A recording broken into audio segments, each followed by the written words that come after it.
네. 요한일서 5장 4절 말씀이 되겠습니다.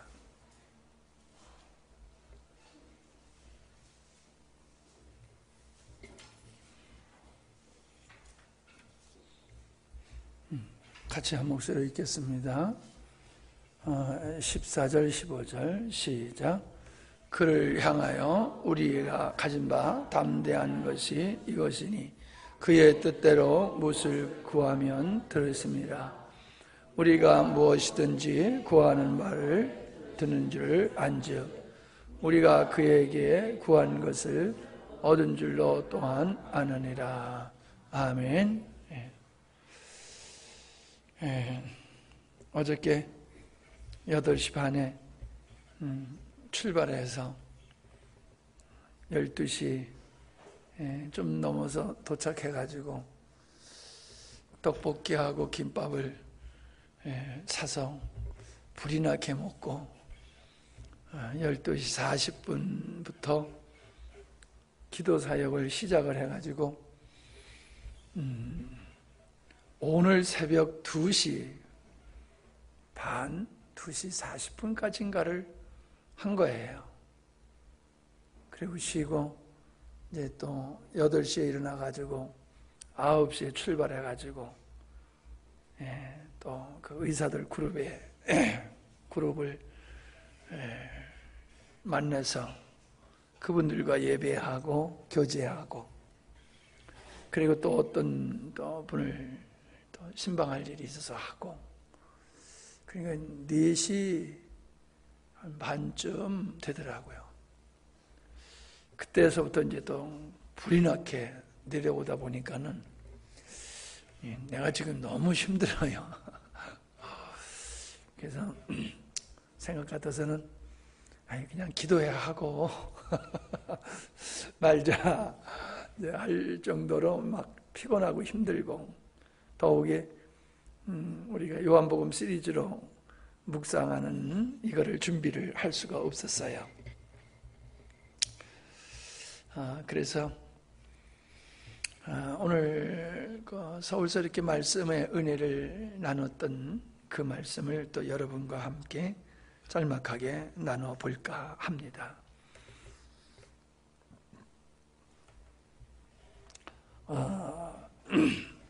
요한복음 21장에 보면 예수님께서 제자들을 찾아 베드로에게 질문하셨던 질문이 나오지요. 내가 이 사람들보다 나를 더 사랑하느냐? 라는 질문을 하셨어요.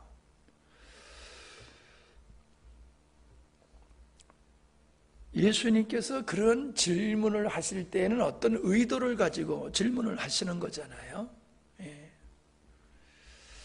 그런 질문을 받은 베드로의 마음속에는 이런 반문을 할 수가 있었겠지요.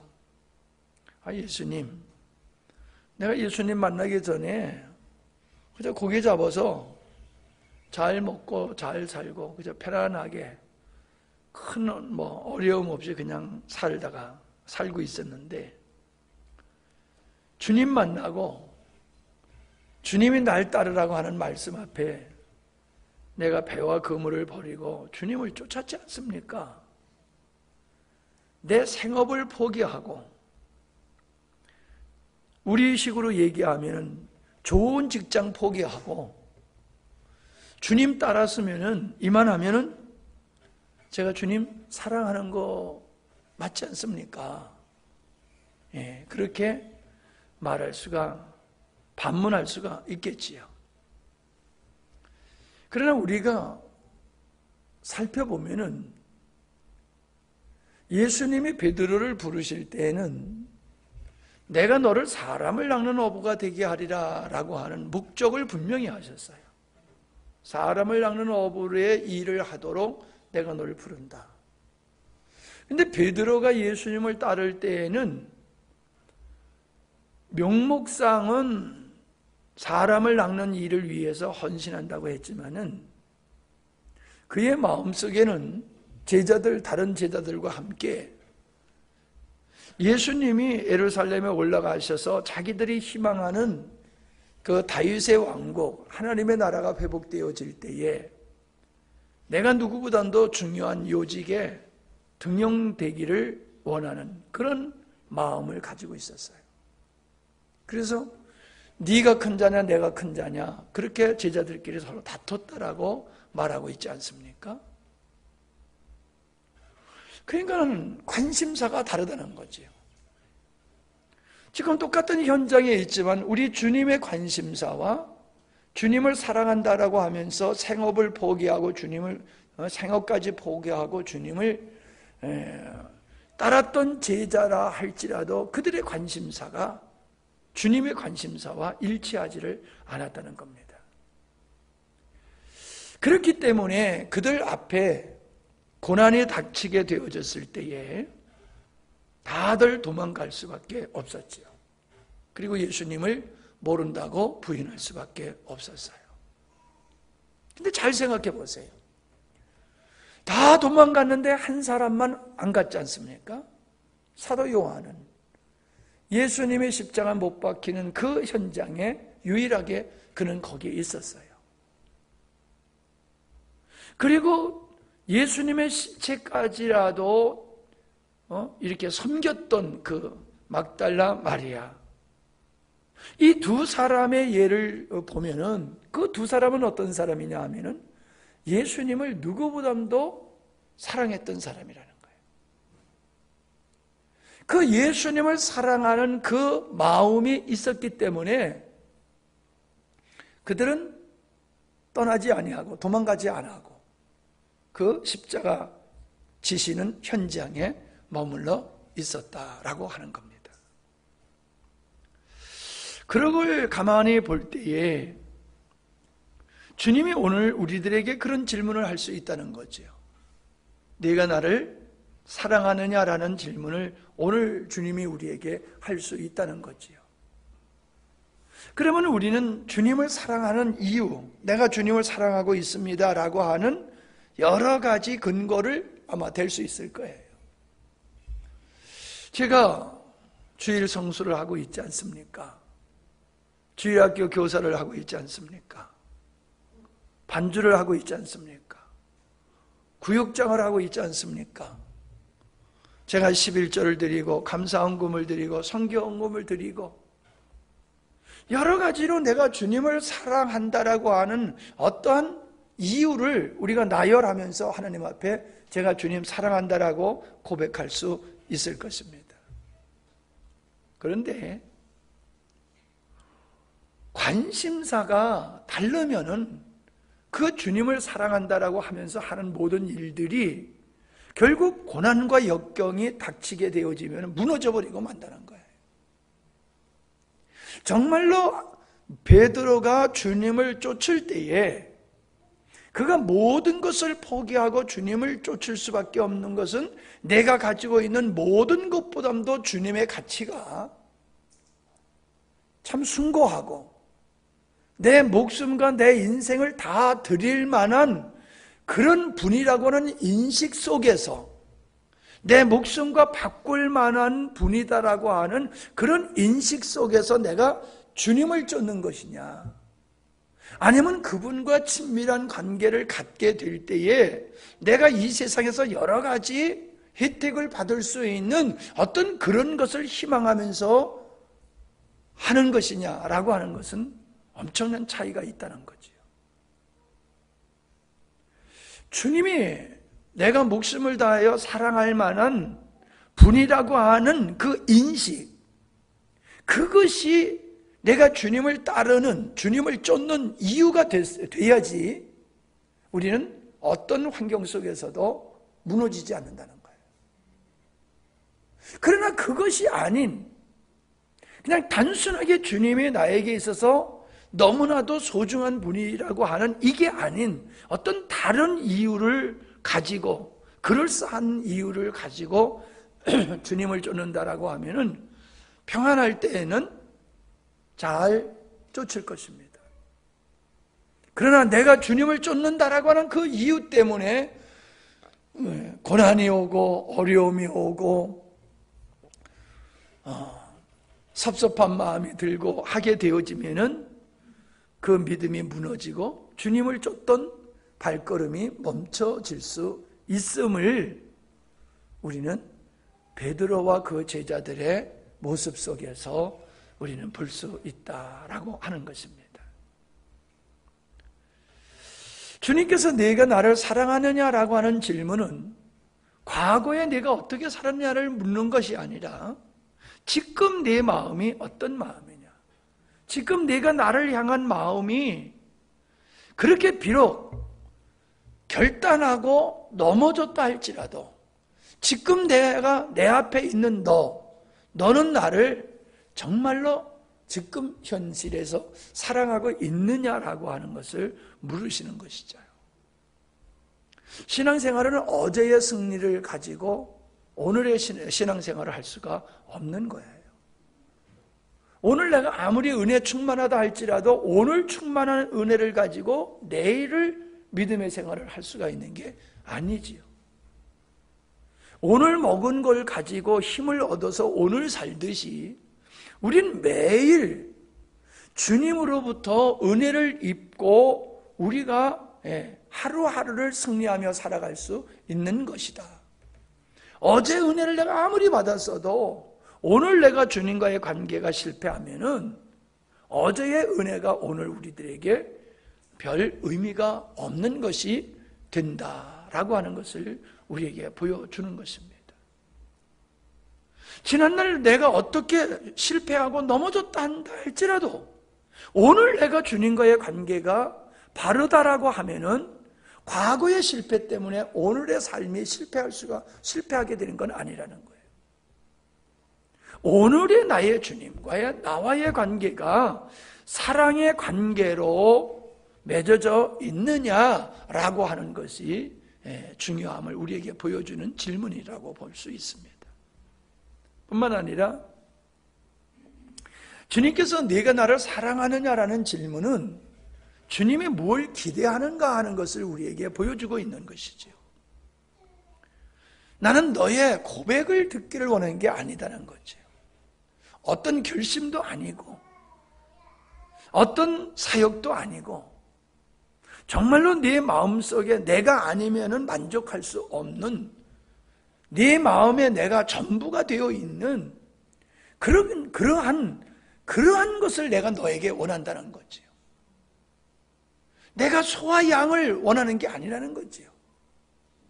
내가 너에게 원하는 것은 소와 양이 아니라 바로 내 사랑과 내 은혜를 받고 그걸 깨닫고 그 사랑에 매혹되어서 또한 하나님을 온 마음으로 사랑하는 그러한 모습으로 네가 내 앞에 서 있기를 바란다라고 하는 주님의 바람이 그 질문 속에 있다라고 하는 겁니다. 우리가 주님 안에 거한다라고 하는 것은 바로 주님의 말씀, 계명을 따라 사는 데 있다는 것이죠. 우리가 요한일서 5장 3절을 보십시다. 하나님을 사랑하는 것은 이것이니 우리가 그의 계명을 지키는 것이라. 그의 계명은 무거운 것이 아니니라. 하나님을 사랑하는 게 뭐라고요? 그의 계명을 지키는 거다. 그러니까 우리가 하나님을 사랑하고 이웃을 사랑하는 것이 그게 하나님을 사랑하는 거다. 그 얘기를 하고 있지 않습니까? 3장 23절을 보세요. 3장 23절을 보면은 그의 계명은 이것이니 곧 그 아들 예수 그리스도의 이름을 믿고 그가 우리에게 주신 계명대로 서로 사랑할 것이니라. 24절에서 뭐라고 얘기하고 있습니까? 그의 계명들을 지키는 자는 주 안에 거하고 그의 계명을 지키는 자는 누구예요? 하나님을 사랑하고 이웃을 내 몸과 같이 사랑하는 사람은 바로 주님 안에 있다. 주님 안에 있는 거다. 이게 얼마나 중요한 얘기입니까? 우리가 주님 안에 거하려고 애를 쓸 필요가 없다는 거죠. 이미 주님은 우리 안에 계시기 때문에 내가 주님 안에 있기만 하면 되는 거예요. 그냥 내가 주님 안에 머무는 이것이 뭐냐?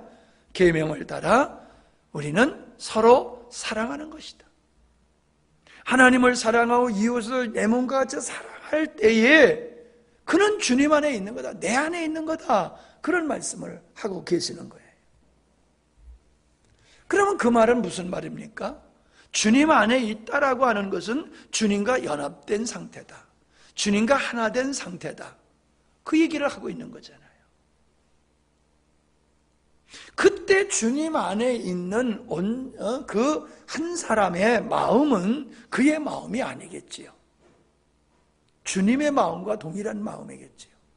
주님의 생각과 동일한 생각이겠지요. 왜? 주님과 연합되어 있기 때문에. 부부가 마음이 하나 되어지면 뜻이 같아져요. 마음이 나눠지면 뜻이 또 나누어져요. 그러니까 우리가 주님과 연합되어 있는 상태에 있게 되어지면은 우리 생각과 마음이 하나가 되기 때문에 하나님이 원하시는 것을 우리가 원하게 된다는 거예요. 하나님이 기뻐하시는 걸 나도 기뻐하고 하나님께서 원하시는 걸 나도 원하는 상태에 있게 되어진다는 거죠. 여러분 가만히 보십시오. 사도들이 성경을 쓸 때에 내가 성경을 쓴다고 성경을 쓴 게 아니에요. 그들은 주님과 연합된 상태에서 유대인들에게, 이방인들에게, 고린도 교회에게, 로마 교회에게 지금 우리가 설교하듯이 그들을 격려하고 위로하고 진리로 그들을 세우기 위해서 성령께서 깨닫게 하신 그 구약의 말씀을 근거로 한 그 구원의 역사, 하나님의 경륜에 대한 것들, 그게 진리죠 한마디로. 그것을 우리가 설교하듯이 편지를 써서 보내준 거예요. 그들이 편지를 쓸 때는 내가 성경을 쓴다라고 쓴 게 아니에요. 그냥 주님 안에서 주님의 마음을 가지고 힘들고 어려운 형제들에게 편지를 쓴 거예요. 근데 우리는 지금 그 편지를 보니까는 이건 성령에 감동돼서 그 기록한 선지자나 사도들의 생각과 마음과 시대적인 모든 것을 동원해서 이용하셔서 하나님의 뜻을 기록하게 하셨다라고 하는 걸 우리가 알게 되잖아요. 그래서 사람이 기록했고 그들이 교회에게 보낸 편지지만은 우리는 그 말씀을 하나님의 말씀으로 우리가 믿는 거예요. 그들이 하나님의 우리가 하나님의 말씀이라고 굳게 믿을 수 있는 그러한 하나님의 말씀을 기록할 수 있었던 것은 그들이 주님과 하나 된 상태에 있었다는 거예요. 연합된 상태에서 있었기 때문에 그들의 생각과 그들의 권면과 그들의 가치관과 그들의 모든 것은 스스로의 것인 것 같지만은 실질적으로는 그 안에 생명이신 주님으로 말미암아 형성된 것들이라는 거예요. 겉으로 보면은 바울이 권면하는 거지만은 내용으로 보면은 주께서 바울 안에서 바울을 통해서 우리에게 진리를 선포하시고 말씀하고 계시다라고 하는 것을 우리가 알게 되잖아요. 그러니까는 사랑 안에 하나님을 목숨을 다하여 사랑하고 이웃을 내 몸과 같이 사랑하는 그 순수함에 충만할 때에 그 사람은 바로 주님 안에서 주님과 하나 된 상태, 연합된 상태, 동일하고 일치한 상태에 있게 돼서 하나님의 마음이 그들의 마음이었고 그들의 마음이 하나님의 마음과 하나님의 갈망이 그들의 갈망이었고 그들의 갈망이 하나님의 갈망인 상태에 있게 된다는 거예요. 이게 성숙한 그리스도인의 영적인 상태를 우리에게 보여주고 있는 겁니다. 그래서 5장 아까 이거 읽었던 14절 15절의 말씀은 그 얘기예요. 기도하면 들어준다라고 하는 것이 핵심이 아니지요. 그건 어떻게 보면 결과지요. 근데 주님 안에 거하게 되어지는 자는 주님의 뜻과 일치한 소망을 갖고 주님과 같은 동일한 어떤 갈망을 갖고 살게 된다는 거예요. 그러니까 주님이 갈망하시는 마음이 그에게도 있게 된다는 거예요.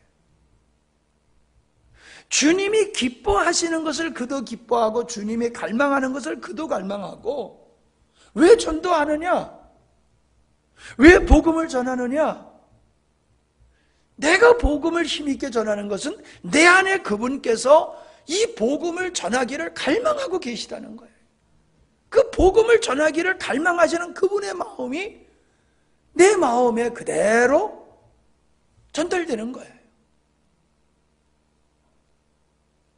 그러니까 이웃을 사랑하는 것도 마찬가지지요.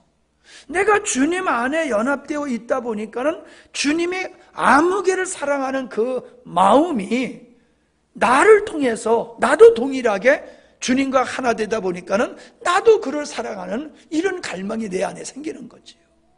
이해가 되십니까? 저희가 서울 올라가면요 참 힘들어요. 진짜 밥도 못 먹고 쉬지도 못하고 그냥 잠깐 화장실 갔다 오는 것 외에는 계속해서 오시는 분들과 나는 바깥에서 예배당에서 그분들과 말씀을 나누고, 사모님은 기도실에서 그분들과 말씀을 나누다 보면은 그냥 하루 종일 계속해서 그분들을 섬겨요. 그게 정말 힘들거든요. 근데 즐거워요. 그게 얼마나 즐겁고 재미가 있는지 몰라요. 그때는 안 힘들어요. 할 때는 다 끝나고 나면 힘들어 하면서 퍼지게 돼요. 우리가 그 일을 왜 그렇게 힘써서 합니까? 주님이 내 안에서 그들을 말씀으로 위로하고 격려하고 세우고자 하는 그 주님의 마음이 내게 부어졌다고 저는 믿어요.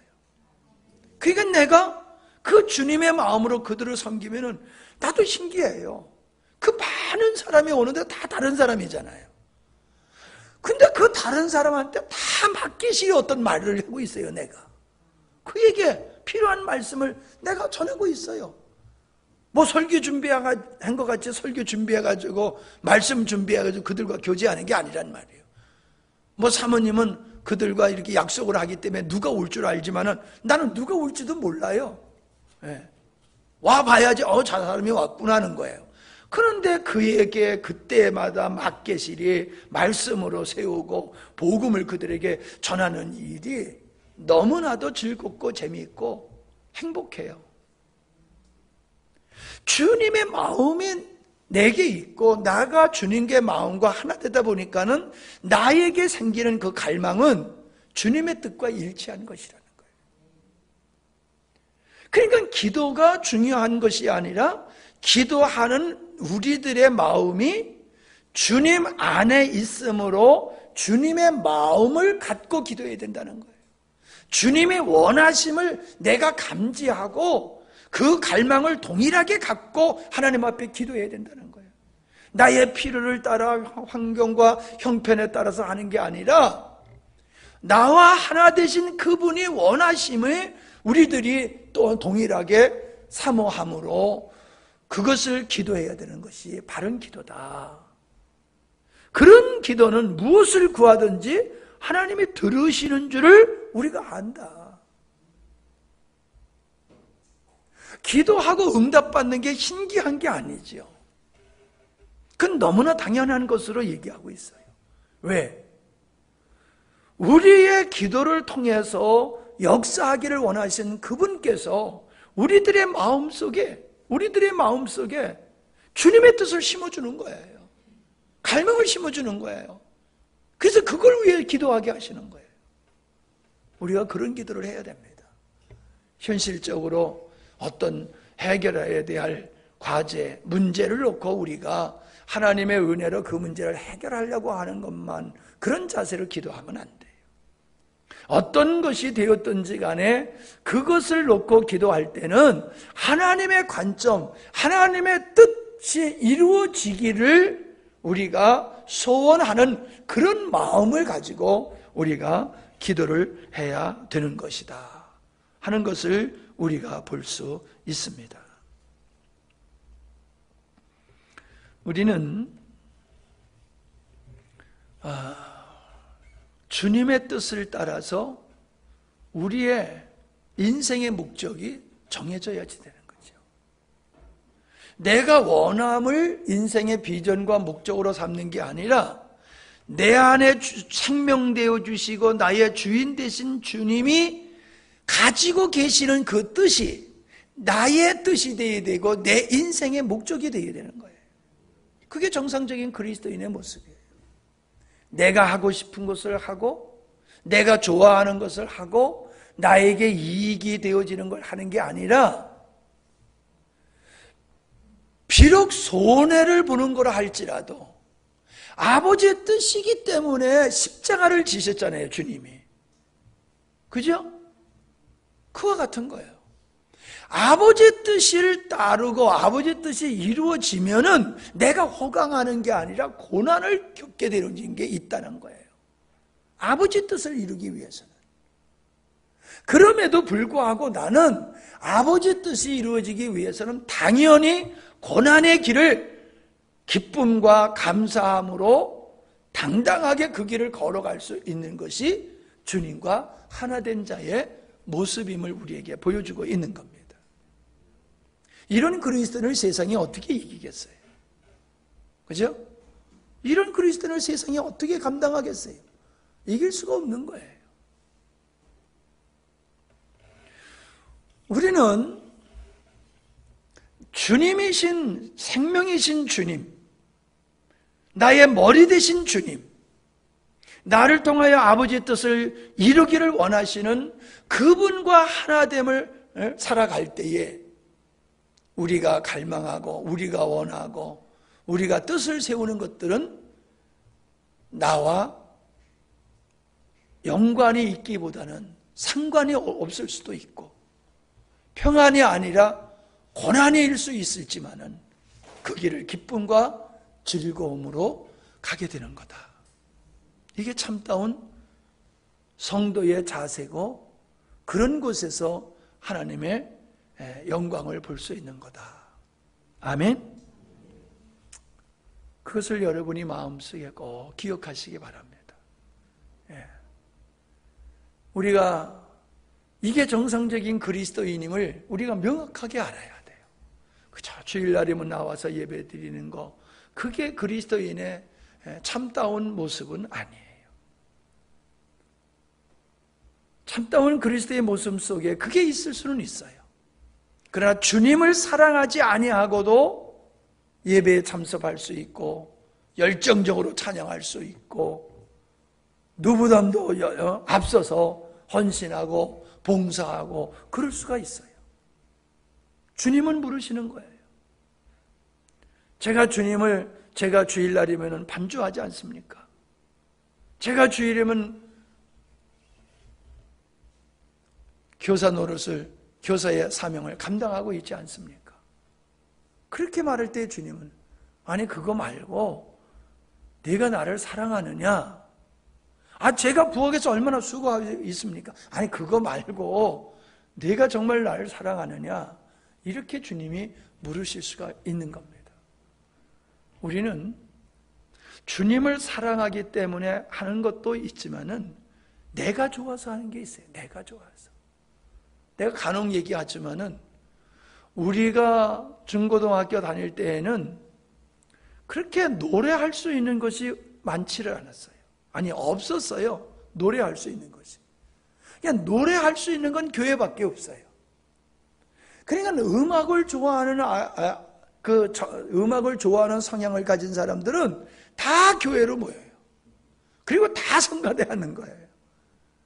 그들이 신앙이 좋아서가 아니라 노래가 좋아서 교회에 나오고 노래가 좋아서 성가대에 앉는 사람들이 많았어요.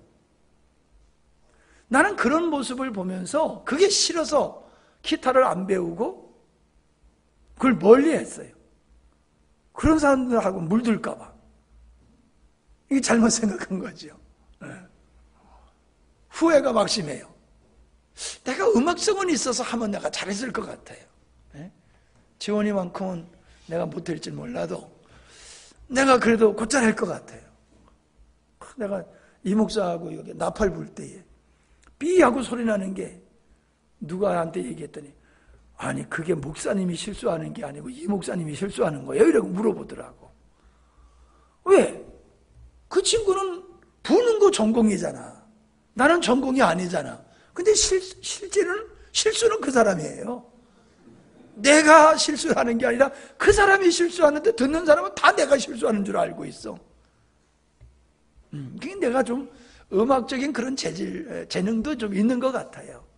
그러니 그때 배웠으면 참 아주 사역에 유용하게 잘 사용했었을 거다라는 생각이 들어요. 그러니까 교회에서 뭐를 한다라고 하는 것이 내가 좋아서 하는 사람이 있어요. 지난번에도 어떤 사람이 이렇게 권사님, 이렇게 집사님들을 만났는데 주변의 집사님들이 그 권사님을 막 칭찬해요. 우리 권사님은 우리 교회에서 하여튼 부엌에서 이 양반이 모든 걸 다 맡아서 한다고. 아니 뭐 우리 교회도 그런 집사님들 있잖아요. 예. 그런데 이런 사람이 있어요. 다른 사람이 하면 안 해. 예. 내가 주도적으로 해야지 하지 다른 사람이 주도적으로 하면 안 하는 사람이 있어요. 모든 걸 내가 주관적으로 하고 작품이 내 이름으로 끝나야지 하지 협력해서 하고 같이 하는 것은 싫어하는 사람이 있어요. 왜 그럴까요? 그 일을 통해서 내가 사람들에게 인정받고 싶은 거예요. 아, 음식 잘한다. 아, 저 양반 때문에 우리 기관에 돌아가. 저 양반 없으면 우리 기관에 안 돌아가. 부엌에 살려면 안 돼. 뭐 이러한 인정을 받고 싶어서 하는 사람들이 있어요. 우리 교회는 그런 게 없지요. 근데 내가 지금까지 신앙생활을 하면서 목회를 하면서 경험해 봤을 때에 그런 사람들이 있어요. 시작은 거창하게 해놓고 마무리는 안 져. 일만 벌려놓고 그냥 중간에 없어져 버려. 중간에 없어져 버려. 소위 말해서 생색만 내는 거예요. 이름만 내는 거예요. 그래서 어떤 외형적으로 보면은 참 교회에 충성된 일꾼 같은데 가만히 보면은 자기가 좋아서 자기 이름을 내기 위해서 자기 만족에 하는 사람들도 있더라라고 하는 거죠. 주님은 그걸 아시고 물어보시는 거예요. 내가 교회에서 무엇을 했느냐 하고 있느냐 그걸 가지고 나를 사랑한다라고 내가 굳게 확신하는 건 착각일 수 있다. 너를 위해서 네가 그걸 하고 내 만족을 위해서 네가 그거 할 수 있다. 근데 네가 하는 것을 나를 사랑하기 때문에 하는 것이고 그 일 때문에 내가 고난을 받아도 한다라고 하면은 너는 정말로 나를 사랑하기 때문에 하는 거다. 주님 그렇게 말씀하시는 거죠. 아멘? 우리는 모두가 그런 사람 될 수 있기를 바랍니다. 모두가 그런 사람 되기를 바라요. 그런 사람에게는 주님과 연합되고 동일한 삶을 살아가면서 하나님의 영광을 늘 맛보고 경험하면서 참 하나님의 나라를 이루어가면서 살게 될 줄로 믿습니다. 아멘. 하나님 아버지 감사합니다. 참 이 좀 많이 피곤하고 힘든 상태였지만은 또 이렇게 말씀을 많이 묵상하지는 못했는데 또 이 한밤에 순종하는 마음으로 주님 의지하는 마음으로 섰더니 주님께서 또 우리에게 은혜의 말씀을 주시고 우리를 세워가시니 감사함을 드립니다. 참 주님이 끊임없이 날마다 우리에게 하시는 질문은 네가 나를 사랑하느냐라고 하는 질문이라고 하는 사실을 우리가 잊지 않게 하여 주시옵시고 참으로 우리가 기도한다 무엇을 한다라고 하는 것이 중요한 것이 아니라 나의 뜻이 아버지의 뜻과 일치한 것인가를 우리가 늘 살피게 하시고 참 주님의 마음으로 주님의 생각과 하나 되어서 주님의 뜻과 일치된 우리의 삶이 되게 해 주시옵소서. 비록 주님의 길이기에 도리어 우리에게 고난과 어려움이 다가온다 할지라도 주님이 원하시는 것이기에 우리는 그 길을 기쁨으로 갈 수 있는, 끝까지 달려갈 수 있는 주님 사랑하는 그런 마음으로 충만케 해 주시옵소서. 우리 교회의 모든 성도들이 이러한 믿음에 서게 하시고 이 땅에 주님의 이름을 부르는 모든 하나님의 자녀들이 이러한 믿음으로 굳게 서게 하여 주시옵소서. 예수님의 이름으로 기도하옵나이다. 아멘.